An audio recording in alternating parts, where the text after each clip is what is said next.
Que nada, muchas gracias por venir a los trabajadores de la prensa y que nos permitan también trasladar una opinión democrática de aquellos que creemos que lo mejor que le puede pasar al Uruguay democrático es que estos 135 artículos no se aprueben. Nosotros en general tendemos a preguntarnos artículo por artículo, pero en verdad este procedimiento de ley de urgente consideración es el procedimiento que los gobiernos van a utilizar para legislar en el Uruguay. ¿Cuál sería el proyecto de LUC inadmisible democráticamente? ¿El que tuviera 4.000? ¿El que tuviera 5.000? ¿El que tuviera todos los proyectos de ley que un gobierno hubiera pensado antes de una elección? ¿O todos los que hubiera consensuado? Hay un estudio entre la Facultad de Ciencias Sociales y el Parlamento que aseguran que las leyes de urgente consideración son las de peor calidad democrática. Las de peor. Y sin embargo se optó por este mecanismo que es el peor. Ahora, luego uno podría decir, esta es solo la forma. Pero luego cuando vamos al contenido, el contenido es muy negativo para los uruguayos, como mínimo en 135 artículos. Entonces, si hay un articulado que afecta a la educación pública y elimina el Consejo de Educación Inicial y Primaria, un consejo que tenía 100 años, que no es una construcción de ningún gobierno del siglo XXI, y que había garantizado educación pública de calidad, gratuita, laica, obligatoria y democrática, con 3 maestras o maestros con más de 10 años de experiencia docente, y que permitía tener un intercambio para resolver sobre 30.000 maestros, 10.000 funcionarios y 350.000 alumnos. Eso queda en manos de una sola persona. ¿Alguien puede entender esto? Cuando dan un argumento dicen, es porque no queremos tener asambleas, 3 personas. Si ese fuera el criterio, no habría que aplicarlo en todos los organismos del Estado, en todos, absolutamente en todos.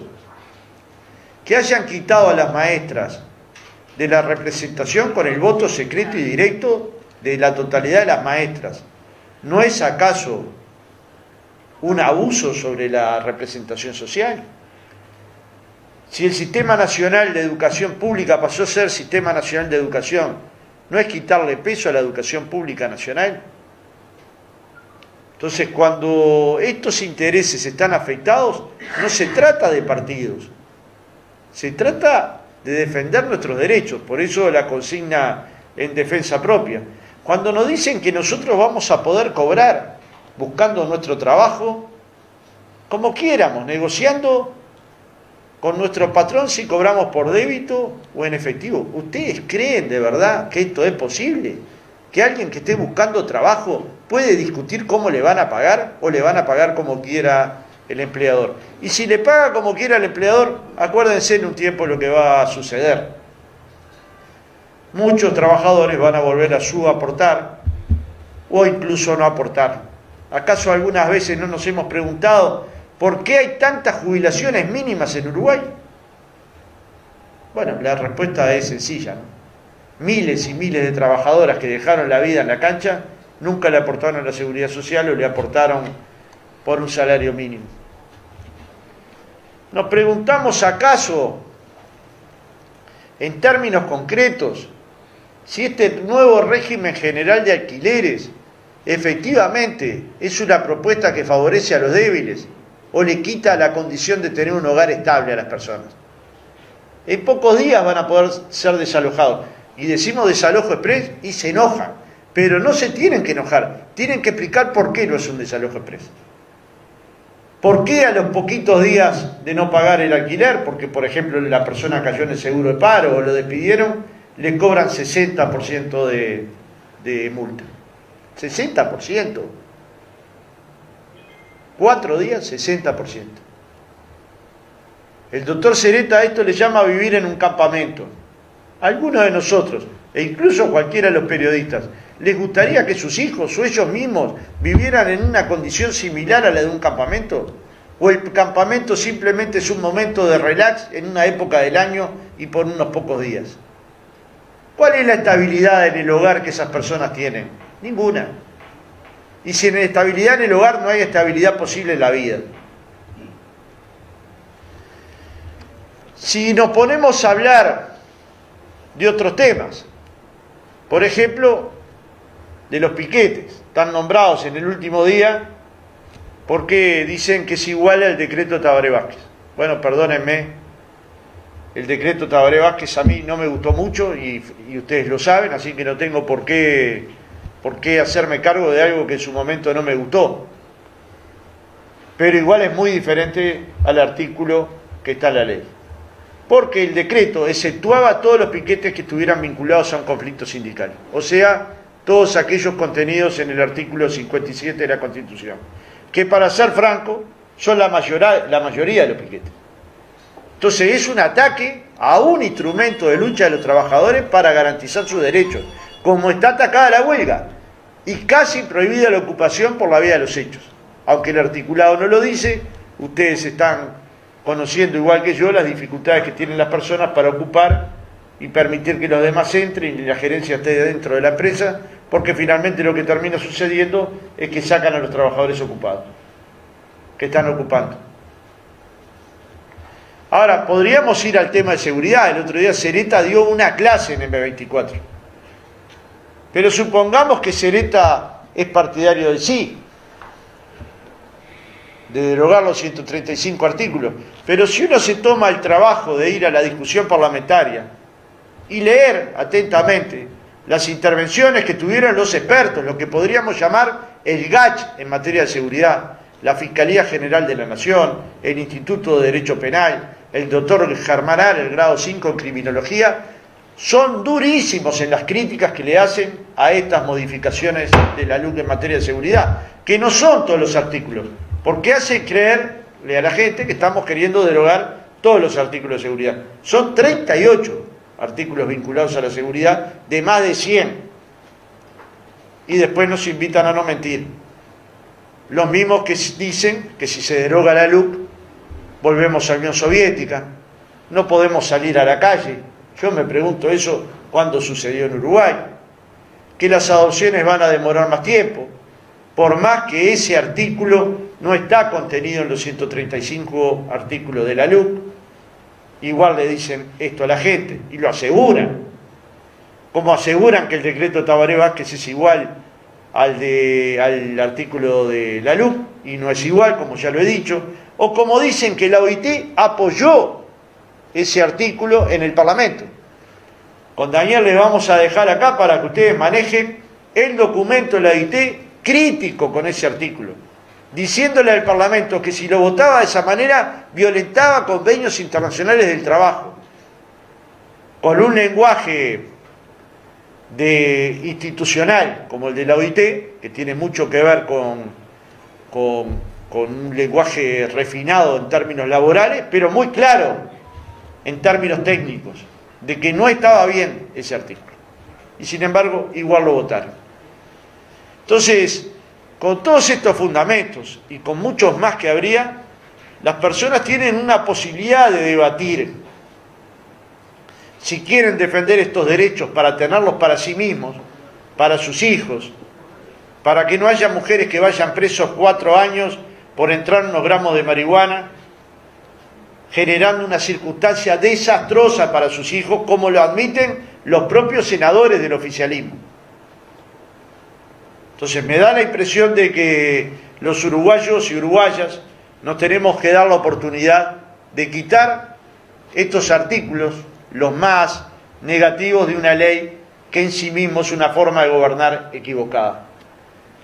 Los miembros del gobierno nos quieren llevar a un debate que es sobre la gestión de gobierno.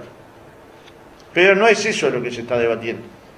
Lo que se está debatiendo, si estos 135 artículos de la LUC quedan o no en el ordenamiento jurídico nacional.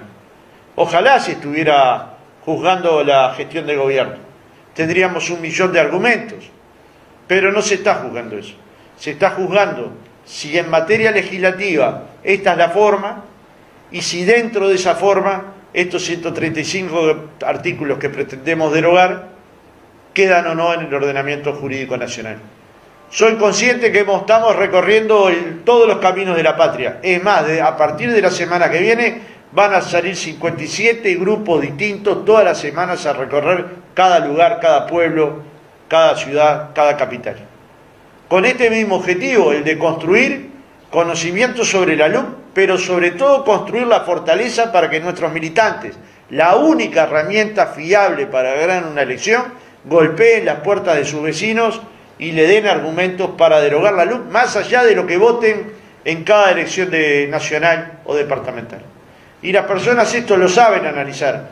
Las madres que van a la escuela pública saben que decayó la calidad de la escuela pública, de los comedores, de lo que ganan sus maestros. Las personas saben que este cambio en la legislación vinculada a lo laboral rompe la tradición de equilibrar las luchas obreras con el poder de aquellos que tienen los emprendimientos productivos. La gente entiende muy bien que un régimen de alquileres que deja a la gente en la calle en pocos días no le sirve a nadie, genera inestabilidad social. La gente entiende bien que un país seguro no es el que tiene mayor cantidad de presos, es el que tiene mayor igualdad social. La gente sabe bien y distingue bien que defender las empresas públicas es defender servicios de calidad como hay en el Uruguay. A veces nos dejamos dar un relato como si las empresas nuestras estuvieran dañadas, y la banda ancha uruguaya, por la que muchos de ustedes están transmitiendo ahora, con Wi-Fi o con datos, es la más importante de América Latina. La más importante de América Latina. Los hogares uruguayos están electrificados en 99.7. No es que es el mejor de América Latina, es uno de los primeros del mundo. Dicho esto, los invito a mis compañeros, pero también a la prensa a informar que estamos construyendo la mayoría para derogar la LUC. Y lo saben.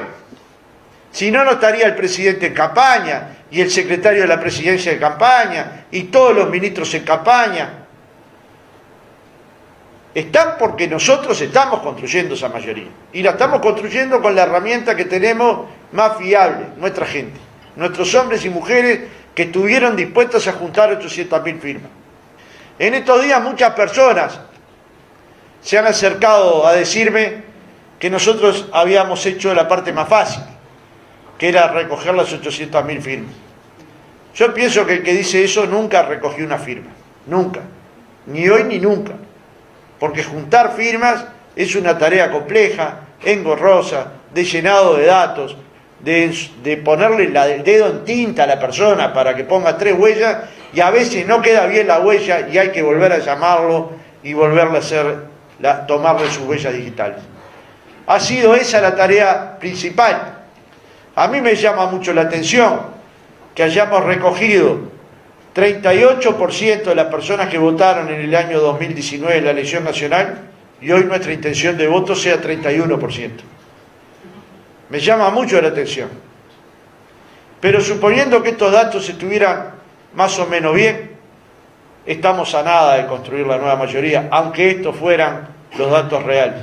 Yo estoy convencido de que medir, sacar una foto, hacer una encuesta sobre un tema tan difícil, tan polémico y que cruzan tantas aguas y que son a veces tan complejos de explicar, probablemente cambien las encuestas. Pero hay varias que ya nos están ganando. Pero sobre todo lo que uno siente, es lo más conmovedor, es que son miles. Me imagino lo contento que estarán las textiles que construyen ropa en rosado, que se colocan en rosado, que compran un pañuelo, que se colocan una bandera, que pintan un muro, pero que sobre todo que militantemente van y golpean los hogares de los uruguayos, van a las plazas, a las ferias, a los parques, a las ramblas, y le dan un material y le explican. Y si eso sigue a este vértigo, es más, si somos capaces de duplicar este vértigo, se va a construir la mayoría que derogue estos 135 artículos. Y será una victoria de un pueblo luchador, de un pueblo que forja hazañas increíbles, de un pueblo que fue capaz de juntar 800.000 firmas en pandemia, y de un pueblo que más allá de sus banderías políticas sabe laudar cómo defender sus derechos. Gracias, y obviamente estoy abierto a responder todas las preguntas que ustedes quieran formular. Sí, yo creo que fue acertada. Luego, por supuesto, cada decisión tiene que ser sometida a una crítica, pero nunca antes del 27 de marzo. Nosotros colocamos en estas últimas semanas como tema central de la agenda noticiosa la LUC. que no lo logramos hacer en un año. Logramos que el gobierno diga que si le explica a la gente va a votar que no, y tuvieron un año para explicarle a la gente y decidieron no explicarle. Sin embargo, nosotros salimos a golpearle a cada hogar para explicarle, para recoger la firma. Es decir, hay actitudes que son diferentes. Ahora, luego, en publicidad, la comunicación no es lo que va a determinar una elección. Lo que va a determinar la elección es el flujo de militantes golpeando puertas, entregando material, explicando, y la capacidad y la modestia para hacerlo de buena manera, para hacerlo respetuosamente, para respetar todas las opiniones, inclusive la de aquellos uruguayos que van a votar que no y que quieren darnos su opinión o escuchar la opinión. Nosotros respetamos mucho a los uruguayos y uruguayas, y la respetamos sobre todo porque son respetuosos. Es decir, cuando nosotros nos tocó recoger firmas en todo el país, muchas personas nos dijeron que no iban a firmar, pero estuvieron dispuestos a escuchar y estuvieron dispuestos a dar nuestra opinión. Ese es el Uruguay democrático que funciona por abajo, que funciona en los barrios, que funciona en las comunidades, y que nosotros respetamos mucho y que nuestros militantes conocen bien. Entonces nuestra confianza no está depositada en un publicista, nuestra confianza está depositada en la gente. Bueno, que hay que respetar a las organizaciones. Hace poco tiempo hubo una elección con la totalidad de los maestros y de los profesores para elegir 2 lugares en el Codicen. Y las listas sindicales triplicaron a las listas no sindicales. Es decir, que no son la opinión de un grupo de maestros, son la opinión de 3/4 de los que decidieron votar en la elección. Y usted dice que puede hacer una reforma educativa sin 3/4 partes de los docentes. ¿Es posible pensar una reforma de un canal en el que ustedes trabajan sin pensar con los periodistas, con los camarógrafos, con los técnicos, con los diseñadores, con los editores? ¿Es posible que yo vaya y transforme el canal de usted? No es posible. ¿Y cómo va a ser posible para la educación? ¿Cómo va a ser posible no escuchando a los profesores y los maestros? ¿Cómo no va a ser posible sacándolos del consejo de primaria, de secundaria y de la UTU? Entonces, podrán tener un discurso que caiga bien, que es un discurso finalmente antisindical, pero lo cierto es que la gente que trabaja en los organismos de la educación votaron 2 dirigentes sindicales para integrar el Codicen. Entonces, cuidado cuando se menosprecia una actividad, porque ¿cuál fue la traba? Usted averigüe porque usted es un periodista. ¿Cuál fue un tema donde por el voto de los maestros representados o de los profesores representados no salió? Usted averigüe uno, solo uno, y no hay. Créame que no hay. Entonces, la discusión esta se va a teñir de mucha cosa que es media verdad, pero nosotros tenemos la obligación de esclarecer. Lo cierto es, la pregunta es, van 2 años, ¿han logrado mejorar la escuela pública uruguaya? Los niveles de deserción han mejorado, los niveles de alimentación escolar han mejorado, los niveles de respuesta y de resolución de los problemas de la educación. Hable con los maestros de Colonia a ver si mejoraron. No me crea a mí, y no hable con los maestros votantes del partido al que yo pertenezco. Hable con la totalidad de los maestros y va a ver la cantidad de dificultades, entre otras, que el cuerpo docente, que los profesores, que los gremios se enteran al mismo tiempo que el resto de la sociedad los cambios que va a haber en cada uno de esos temas. Entonces, claro que el tema educativo es importante, de la misma manera que es importante colocar siempre la obligatoriedad educativa en manos del Estado, no de los padres, porque el Estado tiene que ser el que garantice la obligatoriedad de la educación pública. La Constitución de la República es lo que hay que ir con ella bajo el brazo, con la Constitución y con la ley todo, sin ella nada. La Constitución de la República es quien habilita que juntando el 25% del padrón electoral, la ciudadanía, no las organizaciones, porque 800.000 personas, como usted comprenderá, es mucho más que la militancia de un sector político, sindical, del feminismo o de las juventudes, pueden resolver convocar un referéndum revocatorio de una ley, para derogar parcialmente una ley o totalmente una ley. ¿Eso se puede decir que es no dejar gobernar? Que la gente pueda resolver un día de su vida con el voto libre, secreto y directo, si la ley está bien o está mal.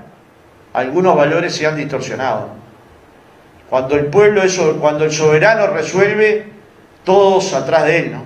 En cierta medida José Valle Ordóñez decía una frase imponente sobre esto de las decisiones populares. Luego que el pueblo se expresa, todo lo demás es aceptarlo. Y el pueblo se va a expresar. Plantear que eso no dejar gobernar es tener una visión reduccionista de lo que es la democracia. Y dentro de la Constitución, todo, fuera de ella nada.